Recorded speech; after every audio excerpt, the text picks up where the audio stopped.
नमस्कार मंडळी, ZP express या नवीन कार्यक्रमामध्ये आपलं पुन्हा एकदा स्वागत आहे। आपण आज आलेलो आहे बोरी खोडद या जिल्हा परिषद गटामध्ये। बोरी खोडदमध्ये कुणाची हवा आहे आणि कुणाचं पाडं जड राहणार आहे, आपण इथले मतदारांशी काय बातचीत करणार आहोत। काही इथले मतदार, काही ज्येष्ठ तरुण नागरिक सकाळी सकाळी या गावामध्ये चौकामध्ये थांबलेले आहेत, आपण त्यांच्याशी बातचीत करणार आहोत।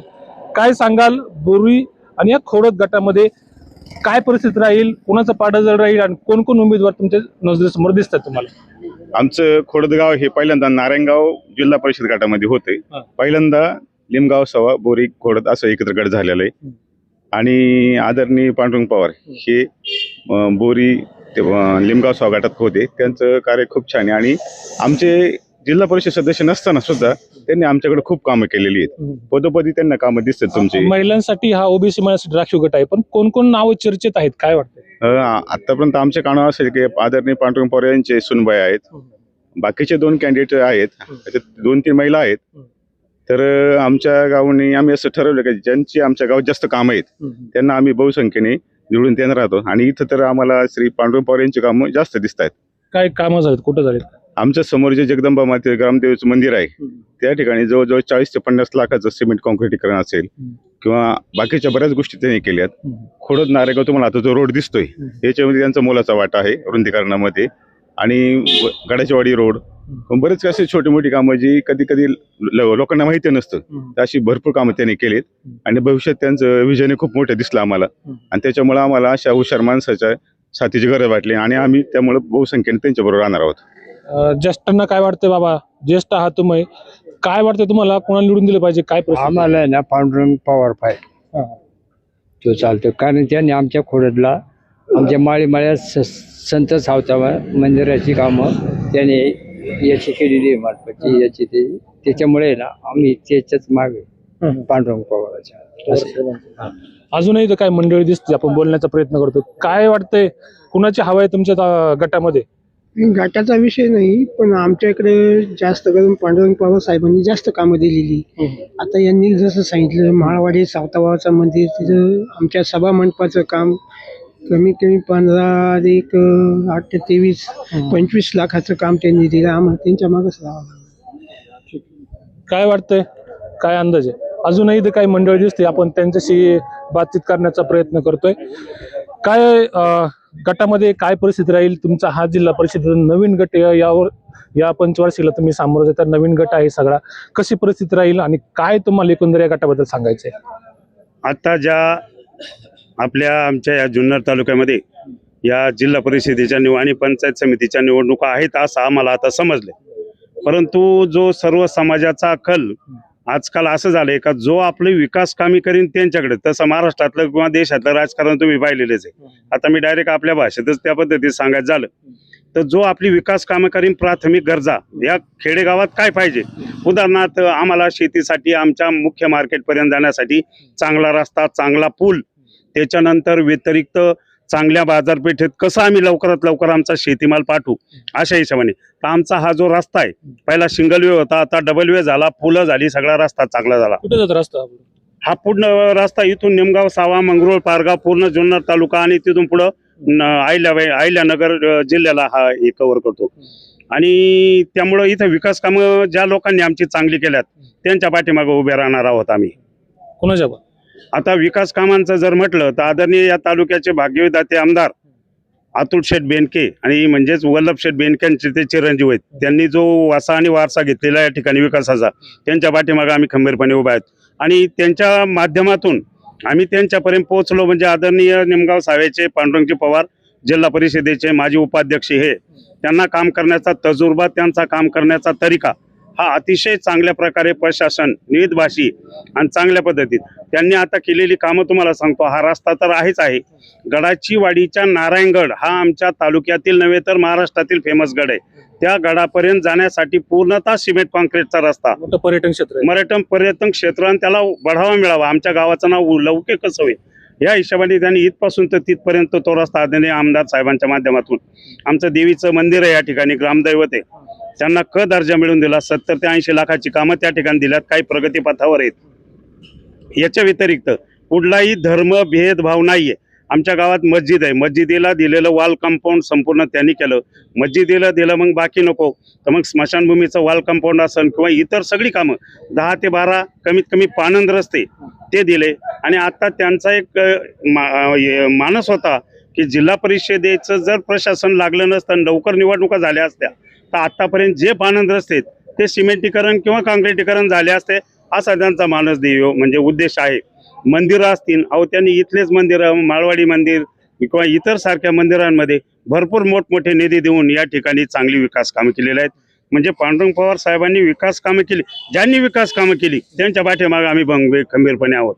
बोरी खोडद गाव हे तुमचं विकास कामाच्या मागे असेल. एकूण किती मतदार असतील आणि किती या ठिकाणचं मतदान आहे आमच्या गावचं? गावची सगळी लोकसंख्या तसं पाहिलं तर स्थानिक लोकसंख्या ही 6,500 जवळपास आहे.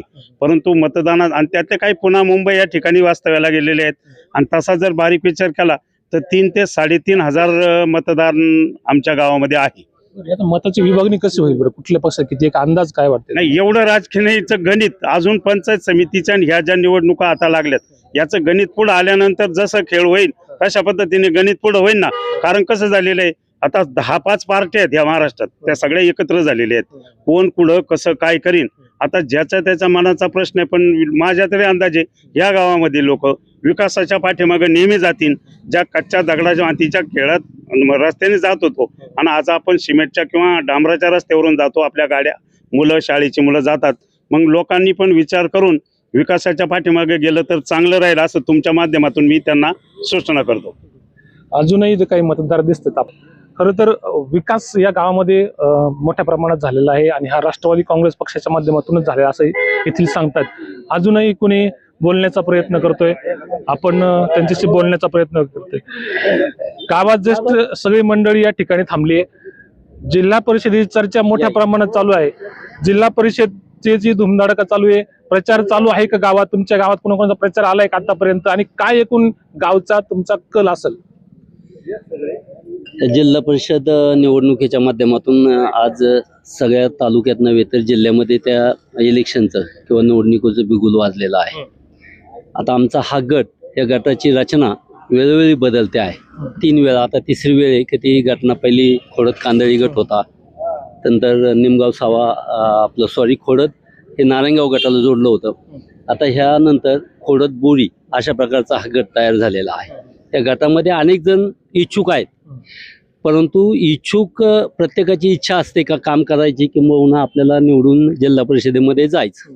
परंतु त्याची पार्श्वभूमी जर पाहिली, पाठीमागची पार्श्वभूमी पाहिली, तर त्यांनी समाजासाठी काय केले, गावासाठी काय केले, इतर गावांसाठी काय केले, लोकांच्या सुखदुःखामध्ये सहभागी झालेली माणसं आज महत्त्वाची आहे. आणि नुसतं सहभागी होऊन पण चालत नाही, तर आपल्याला विकास कोणत्या दृष्टीनं करायचा आहे. मग गावागावामध्ये जाऊन प्रत्येक गावातले रस्ते, सगळ्यात आज आपल्या ग्रामीण भागामध्ये शेतकऱ्यांची मुख्य अडचण आहे की रस्त्यांची, आणि ते रस्ते शेतकऱ्याच्या शेतापर्यंत पोहोचणं गरजेचं आहे. ते प्रत्येक रस्ता शेतकऱ्याच्या शेतापर्यंत चांगला दर्जाचा, असं विजन असं तुम्हाला कुणाच्या माध्यमातून मिळेल असं वाटतंय? चांगल्या दर्जाचा रस्ता ज्यांच्या माध्यमातून मिळू शकतो ते म्हणजे पांडुरंग पवार. कारण पांडुरंग पवार साहेबांचा विचार जर केला तर यापूर्व काळात ते जिल्हा परिषद सदस्य होते, जिल्हा परिषदेचे उपाध्यक्ष होते. आज जरी त्यांना संधी नसली तरी त्यांच्या सुनबाई कविताताई यांनी त्या ठिकाणी निवडणूक लढवण्याचं मनाशी ठरवलेलं आहे. त्या माध्यमातून त्या सुद्धा कॉम्प्युटर इंजिनियर आहे, म्हणजे शिक्षित आहेत, उच्च शिक्षित आहेत. आणि भविष्याचा वेध घेणारी ही माणसं, जो वारसा आहे कुटुंबाचा वारसा, ते निश्चित स्वरूपात ते पुढं चालवल्याशिवाय राहणार नाही. आणि विकास म्हटलं तर पवार साहेबांच्या माध्यमातून प्रत्येक वस्तीवरचे रस्ते त्यांना माहीत आहेत. ते आपल्याला आपल्या गावातले रस्ते माहीत नसतात, परंतु त्यांना पूर्ण जिल्हा परिषदच्या गटामधले, त्या गटामधले कोणत्या गावामध्ये कोणता रस्ता करणं गरजेचं आहे, तर कोणता रस्ता अतिदलदलीचा आहे आणि कोणत्या रस्त्याला प्राधान्य दिले पाहिजे, किंबहुना कोणत्या गावामध्ये कोणती मंदिरं आहेत, त्या मंदिरामध्ये सभामंडप झाला पाहिजे प्रत्येक ठिकाणी. मग शाळेवरती जाऊन प्रत्येक वाडी वस्तीवरती शाळा आहे, त्या शाळेंना वॉल कंपाऊंड झालं पाहिजे, शाळांच्या दुरुस्त्या झाल्या पाहिजे. हे प्रत्येक विकासाचं, छोट्या छोट्या विकासाचं व्हिजन त्यांच्या डोळ्यासमोर आहे. आणि या पाठीमागचा जरी विचार केला तर ते साकुरी बेल्ला गटामध्ये होते, परंतु आमच्या गटामध्ये नारायणगावला जोडलेलं असलं, आमचं गाव नारायणगाव गटाला जोडलेलं असल्यामुळं तरीसुद्धा जिल्हा परिषदेवर ज्यानंतर प्रशासक आला, त्या प्रशासकीय काळामध्ये खूप मोठी कामं, जवळपास 7-8 कोटी रुपयाची कामं या ठिकाणी खोडद गावामध्ये त्यांच्या माध्यमातून झालेली आहे. जगदंबा माता परिसरामध्ये जवळपास 70 लाख रुपयाचा कॉन्क्रिटीकरणासाठी निधी उपलब्ध झालेला आहे. हा रस्ता मला वाटतं 14 कोटी रुपयांचा हा रस्ता म्हणजे खोडद नारंगाव रस्ता, त्याचं नूतनीकरण म्हणजे रुंदीकरण आणि डांबरीकरण हे झालेलं आहे. ह्या रस्त्यावर अनेक उंच सखल भाग होता, म्हणजे चढ होते, लवण होतं. त्या ठिकाणी ते चढ काढून रस्ता बऱ्यापैकी सपाटीकरणासाठी त्यांनी प्रत्यक्ष पायी नारंगावरनं खोडदपर्यंत पायी आले आणि कुठं रस्त्याची काय अडचण आहे ही समजावून घेऊन त्या इंजिनियरला सांगितली. त्यावेळेला अशा पद्धतीचा एकदम सुंदर अशा प्रकारचा रस्ता कामही त्यांचं झालेलं आहे. पण ही लढाई या गटामध्ये नवीन गट आहे, पुन्हा कोणात लढावी आणि कसं वातावरण दिसतंय तुम्हाला? नाही, आता पक्षाच्या बाबतीत सांगायचं म्हटलं तर कोणता पक्ष कोणाबरोबर जाईल याची काही सामान्य माणसाला तरी कल्पना नसते. अजूनही बऱ्यापैकी कल्पना कोणाला नाही. अजून ज्यांनी फॉर्म भरलेत, काही फॉर्म भरायच्या प्रतीक्षेमध्ये आहेत, कोणाबरोबर युती करेल हे सांगता येत नाही.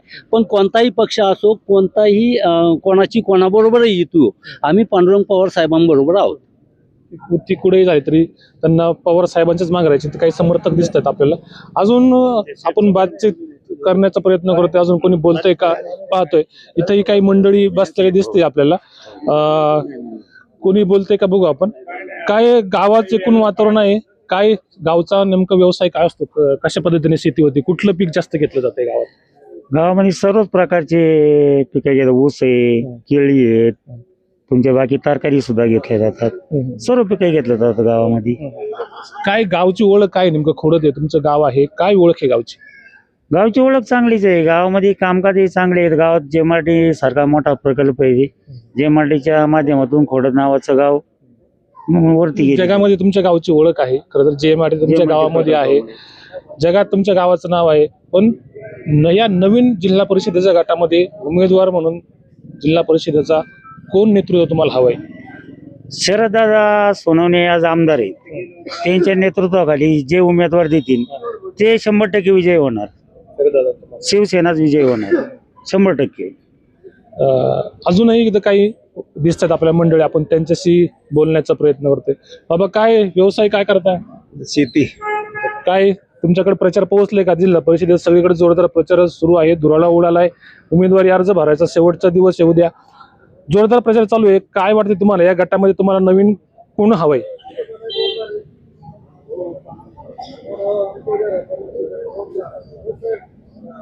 बाबाला बोलायचं नाही दिसतं. अजून काय मंडळी कोणी बोलतंय का? आपण प्रयत्न करतोय. कोण बोलतंय का? आपण प्रयत्न करतो. त्याच्यामध्ये अनेक जण बोलण्याचं टाळतात. अशा या गटामध्ये आपण पाहतोय की अशा संमिश्र या ठिकाणी नागरिकांच्या प्रतिक्रिया आपल्याला दिसून येतात. हा गाव विकास या गावामध्ये झालेला आहे, चालू आहे आणि विकासालाच मत देण्यासाठी येथील मतदार आग्रही दिसत आहेत आपल्याला. अजून कुणी बोलतंय का? आपण प्रयत्न करूया. अजूनही बोलण्याचा प्रयत्न करतोय आपण. गावामध्ये काय परिस्थिती राहील या पंचायत समिती आणि जिल्हा परिषदेच्या निवडणुकीमध्ये? कसं वातावरण दिसते? कोणाला गावचा पाठिंबा राहील? एकूण काय आढावा असेल तुमच्या? ज्या लोकांनी कामं केलेली आहेत गावासाठी त्यांना जास्तीत जास्त पाठिंबा राहील. कोण आहे असं कामाचा माणूस? पांडुरंग पवार आहेत ना. पवार साहेबांच्या माध्यमातून तर त्यांच्या सुनबाई उभे राहतात. लोक त्यांना स्वीकारतील का? पवारांचं काम आहे पण त्यांना स्वीकारतील का लोक? काय वाटतं? निवडणुकीत तसं काय होईल असं नाही, पण लोक शेवटी काम पाहून मतदान करतात. एकंदरीत हे आहे सगळीकडं.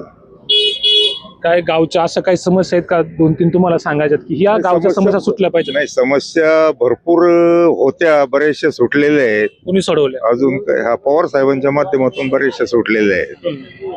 आणि इथून पुढे काही रस्त्यांची कामं राहिलेली आहेत ते त्यांच्या ध्यानातही आहेत. त्यांनी आम्हाला सांगितलेलं आहे की बाबा तुम्ही ही जी कामं तुमची राहिलेली आहेत ती लवकरच करण्यात येतील. म्हणजे असे आहे त्यांच्या ध्यानात बऱ्याचशा गोष्टी आहेत.